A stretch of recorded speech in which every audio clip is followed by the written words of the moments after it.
एक extreme category के भूकंप में सरफेस पर मौजूद लगभग सारा इंफ्रास्ट्रक्चर तबाह हो जाता है। इमारतें ढहने लगती हैं, पावर लाइंस टूटने लगती हैं, रेलवे लाइंस बेंड हो जाती हैं और सड़कें दरारों से भर जाती हैं। यह स्थिति और भयावह तब हो जाती है जब भूकंप रात के समय आते हैं, जैसे टर्की और सीरिया में आया भूकंप।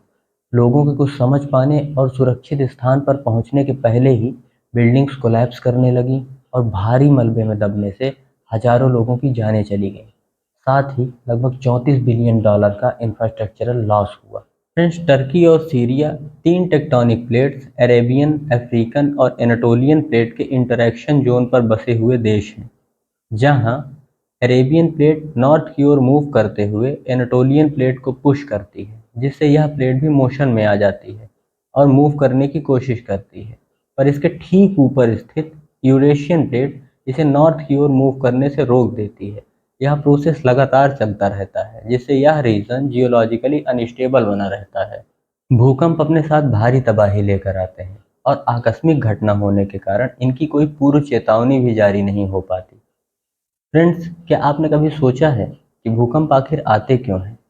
आज की इस वीडियो में हम भूकंप के पीछे की साइंस को समझने की कोशिश करेंगे। तो आइए शुरू करते हैं। भूकंप पृथ्वी की ऊपरी सतह के कांपने या अस्थिर होने की घटना को कहा जाता है। हमारी अर्थ ऊपर से जितनी शांत और स्टेबल दिखती है, इसके भीतरी हिस्से में हर मिनट कई कंस्ट्रक्टिव और डिस्ट्रक्टिव फोर्सेस अपना काम करती रहती हैं। इन्हीं क्रियाओं के प्रभाव से अर्थ के ऊपरी सरफेस की बनावट तय होती है। फ्रेंड्स, जैसा कि हम जानते हैं कि अर्थ चार प्रमुख भागों से मिलकर बनी है। सबसे ऊपर की सतह क्रस्ट, जो कि लगभग 100 किलोमीटर मोटी है और साथ ही ठोस अवस्था में है। क्रस्ट के नीचे के 2900 किलोमीटर तक के भाग को मेंटल कहा जाता है। यह सेमी सॉलिड या अर्ध ठोस अवस्था में मिलता है। मेंटल के ठीक नीचे लगभग 5100 किलोमीटर तक की गहराई के भाग को आउटर कोर कहा जाता है।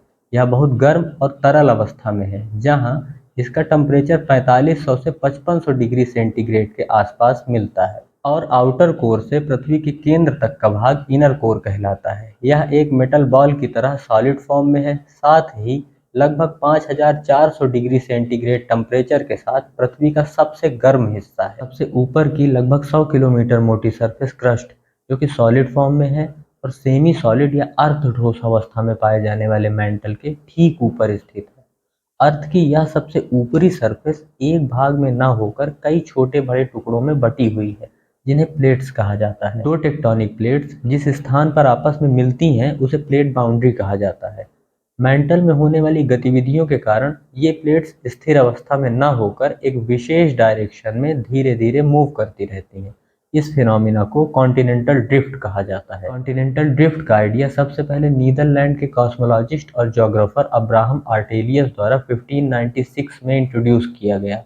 आर्टेलियस पहले ऐसे व्यक्ति थे जिन्होंने महाद्वीपों के कोस्टल भागों की ज्योमेट्रिकल समानताएं देखकर यह अंदाजा लगाया कि महाद्वीप पहले आपस में जुड़े हुए थे। फ्रेंड्स, आगे बढ़ने से पहले आइए मेंटल की गतिविधियों के बारे में जान लेते हैं, जो कि प्लेट्स में होने वाली मूवमेंट का मुख्य कारण है। जैसा कि हम जानते हैं कि मेंटल में पाया जाने वाला मैटर सेमी सॉलिड या अर्ध ठोस अवस्था में है, और यह मैटर मेंटल के ठीक नीचे स्थित आउटर कोर के पास के क्षेत्र में बहुत गर्म और तरल अवस्था में आ जाता है, जिससे इसकी डेंसिटी कम हो जाती है और यह सरफेस की ओर मूव करना शुरू कर देता है। ऊपर तक पहुंचकर यह मैटर क्रस्ट की निचली सतह से टकराता है और साइड्स की ओर मूव करने लगता है, जहां सतह की कम तापमान वाली चट्टानों के संपर्क में आने से इसका टेम्परेचर गिरता है, जिससे इस मैटर की डेंसिटी बढ़ जाती है और यह फिर से नीचे की ओर सिंक होने लगता है। यह प्रोसेस लगातार चलता रहता है, जिसे मेंटल कन्विक्शन कहा जाता है। कन्विक्शन के प्रोसेस के दौरान मेंटल का गर्म तरल क्रस्ट की निचली सतह पर जहां टकराता है, वहां पर क्रस्ट कमजोर हो जाती है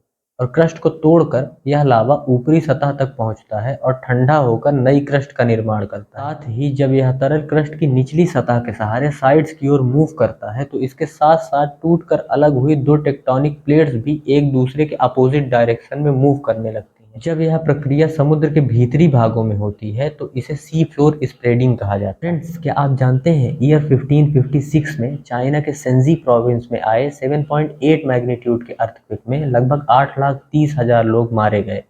यह अभी तक की सबसे डेडलीस्ट भूकंपीय घटना मानी जाती है। फ्रेंड्स, वीडियो में अभी तक हमने अर्थ के इंटरनल स्ट्रक्चर के बारे में समझा अब आइए ये पता लगाने की कोशिश करते हैं कि आखिर भूकंप आते क्यों हैं।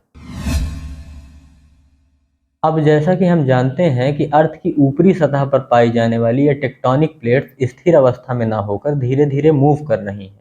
प्लेट मूवमेंट के इस प्रोसेस में प्लेट बाउंड्रीज के पास गहराई में ज़्यादा डेंसिटी वाली चट्टानें इस मूवमेंट का विरोध करती हैं, जिससे चट्टानों के बीच में खिंचाव बढ़ने लगता है। खिंचाव या टेंशन वाले इस क्षेत्र को प्लेट फॉल्ट या फॉल्ट लाइन कहा जाता है। एक समय के बाद ये चट्टानें इस टेंशन को झेल नहीं पाती हैं और टूट जाती हैं, जिससे यह स्टोर एनर्जी भूकंपीय तरंगों के रूप में सरफेस पर चारों ओर फैल जाती है। इसी फिनोमिना को अर्थक्वेक कहा जाता है। फ्रेंड्स, दो टेक्टोनिक प्लेट्स का इंटरैक्शन जोन प्लेट बाउंड्री कहलाता है। प्लेट बाउंड्रीज मुख्यतः दो प्रकार की होती हैं। पहला, कन्वर्जेंट प्लेट बाउंड्री, जिसमें दो टेक्टोनिक प्लेट्स एक दूसरे की ओर मूव करती हैं और टकरा जाती हैं, जिससे अपेक्षाकृत पतली प्लेट दूसरी प्लेट के नीचे सबडक्ट होने लगती है। लगातार चलने वाले इस प्रोसेस से कन्वर्जेंट प्लेट बाउंड्रीज के आसपास का रीजन जियोलॉजिकली अनस्टेबल बना रहता है। कन्वर्जेंट प्लेट बाउंड्री का सबसे अच्छा एग्जाम्पल है पैसिफिक रिंग ऑफ फायर, जहां प्रशांत महासागरीय प्लेट आसपास की महाद्वीपीय प्लेट्स नॉर्थ अमेरिकन और ऑस्ट्रेलियन प्लेट के नीचे सबडक्ट हो रही है। विश्व के लगभग 80% भूकंप इसी क्षेत्र में आते हैं। प्लेट बाउंड्रीज का दूसरा टाइप है डाइवर्जेंट प्लेट बाउंड्रीज, जिसमें दो टेक्टोनिक प्लेट्स एक दूसरे से दूर हट रही होती हैं। इस प्रक्रिया में दो प्लेट्स के बीच एक गैप बन जाता है। छोटे छोटे वॉल्केनिक इरप्शन से निकला मैग्मा इस गैप को भर देता है। साथ ही सतह के कम तापमान में यह मैग्मा जम जाता है। इस प्रक्रिया द्वारा लगातार नए क्रस्ट का निर्माण होता रहता है। कन्वर्जेंट प्लेट बाउंड्रीज के सबडक्शन जोन में डाइवर्जेंट बाउंड्रीज की अपेक्षा ज़्यादा इंटेंसिटी के भूकंप देखने को मिलते हैं। अगर इतिहास की कुछ सबसे बड़ी भूकंपीय घटनाओं की बात करें तो ईयर 2004 इंडियन ओशन में आए 9.1 मैग्नीट्यूड के भूकंप में लगभग 2.5 लाख लोगों की जानें चली गईं और 100 फीट ऊंची सुनामी लहरों ने लगभग पूरा तटीय हिस्सा तबाह कर दिया। इस भूकंप में रिलीज हुई टोटल एनर्जी हिरोशिमा में गिरे एटॉमिक बॉम्ब से लगभग 1500 गुना ज़्यादा थी। इस भूकंप का एपिसेंटर उत्तरी सुमात्रा के पश्चिमी तट से लगभग 160 किलोमीटर दूर स्थित था। यह रीजन एक सबडक्शन जोन है, जहां इंडियन प्लेट बर्मा प्लेट के नीचे लगभग 6 सेंटीमीटर पर ईयर के रेट से सबडक्ट हो रही है। फ्रेंड्स, क्या आप जानते हैं जापान में भूकंप से बचाव के लिए इमारतों को एक खास तरीके से बनाया जाता है, जहां इन इमारतों के बेस में शॉक अब्जॉर्बर्स लगाए जाते हैं, जिससे ये इमारतें काफ़ी हद तक अर्थक्वेक प्रूफ हो जाती हैं। फ्रेंड्स, आइए अब देखते हैं भूकंप से होने वाले नुकसान को कम से कम करने के लिए क्या क्या कदम उठाए जाने चाहिए। पॉइंट नंबर 1, भूकंप प्रभावित क्षेत्रों में लोगों को भूकंप के प्रति जागरूक किया जाना चाहिए और क्विक रिस्पॉन्स टीम्स बनाई जानी चाहिए, जिसे दुर्घटना की स्थिति में जल्दी से जल्दी मदद पहुंचाई जा सके। पॉइंट नंबर 2, ज़्यादा भीड़ भाड़ वाली जगहों जैसे स्कूल, कॉलेजेस और शॉपिंग मॉल्स में मॉक ड्रिल्स प्रैक्टिस करवाई जानी चाहिए। पॉइंट नंबर 3, किसी भी तरह के इंफ्रास्ट्रक्चर के निर्माण में भूकंप मानकों को स्ट्रिक्टली लागू किया जाना चाहिए। फ्रेंड्स, आज के लिए सिर्फ इतना ही। अगर आपको वीडियो अच्छा लगा तो वीडियो को लाइक करें, चैनल को सब्सक्राइब करें। मैं मिलता हूँ आपसे नेक्स्ट वीडियो में। तब तक के लिए ध्यान रखिएगा। धन्यवाद।